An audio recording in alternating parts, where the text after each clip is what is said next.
How to do things. I can't hold the book and put my hand up at the same time.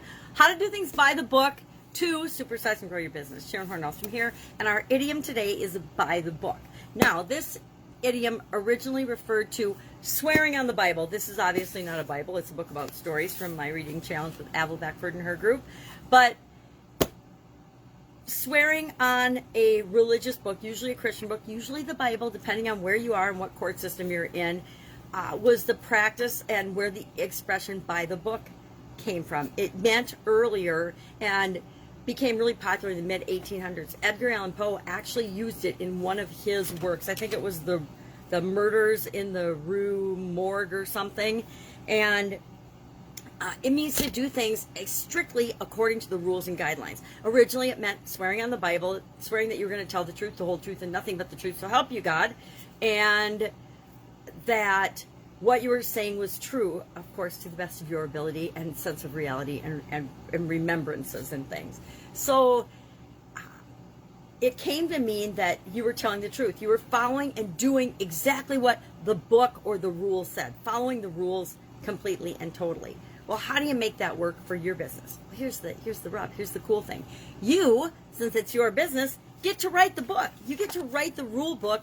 You get to decide what your processes, procedures, and systems and how you're going to do things work for your business. What guidelines, what principles, what values, what things are important to you. And then you just use that book as the guideline and the overriding doctrine to help everybody in your organization be on the same page so that you're all in alignment and there's congruency across your organization. So I am a process systems putting things in place to make sure you get predictable results kind of person. Yet, I'm also a rule bender and a rule breaker because I'm always asking myself, is this the right rule? Is this the right guideline? Does this make sense? Can we improve this in any way, shape, or form? So, although I like to have systems and procedures and processes that we all follow and we all agree to follow, I'm not huge on rules, especially rules that don't make sense or rules that are made to address a small problem or that a few people have, but then you apply those rules to everyone in the organization or everyone that interacts with the organization. It's like different guidelines and processes and procedures that we have for each of our different departments. Customer service, usually, if we're smart, as our business grows, we create our customer service department with a backlog of answers to questions and ways of doing things and how we respond if this situation comes up, what we do if that situation comes up, and we train everybody on those. Well, we don't write those so that there's no thinking required by our customer service people, and we give them the power and the ability, despite what the guidelines in the book says, to do what's right for the situation for the customer. Well, not all businesses do. A lot of businesses and a lot of customer service departments in particular and legal departments and things hide behind the rule book. And they say, this is just the way we've always done it. This is our rule. This is our guideline. Cell phone providers come to mind as a bad example of this particular use of the book. But I'm sure we each would have some story that's a good use of the book and a bad use of going by the book and following the rules and regulations. We want to make sure that our book, as we write it for our organization, includes integrity, honesty, trust, trustworthiness. Because if we're not all of those things, people won't do business with us for very long. So that's my 2 cents worth of the idiom and the expression by the book. Again, I am a systems lover and a process improvement person, but as far as strict rules go, I'm a little more open and flexible with that. I think that we should think for ourselves, use our brains, and do what's right in every situation.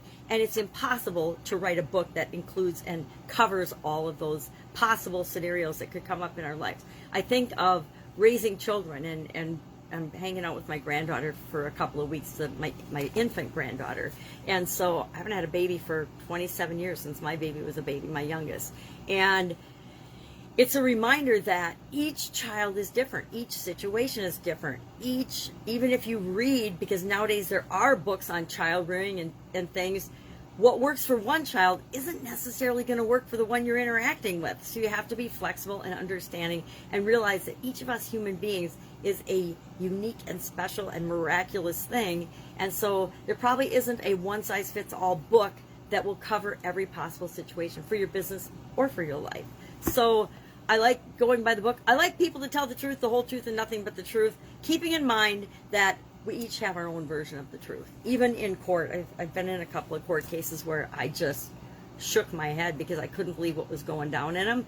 And I think the people that were testifying actually believed their version of the truth, which was, absolutely positively twisted, but it was the version that they'd been coached on to tell us the truth. So things happen, always for our benefit, always for us to learn something. So share in the comments below what you've learned about this idiom or this expression, by the book. Do you go by the book? Are you a strict adherer to the rules and regulations, or do you be a little bit like me and take action and then ask for permission after the fact? That was always my go-to at corporate America, because it took so long. In some of the organizations I worked for, we had so many silos, I call them, and so much red tape and so little cross-departmental communication that sometimes we would just have to go a little rogue, do it, and take an action, follow through on a project, and then get the result, and then ask for forgiveness instead of asking for permission. All right, have an awesome day. I have a ton of things to do today. I'm excited. It's a brand new week. I hope that you are as well. I will be with you tomorrow with another interesting book-related idiom. We're doing book-related idioms till the end of the month. And I hope you'll join me. Have an amazing day.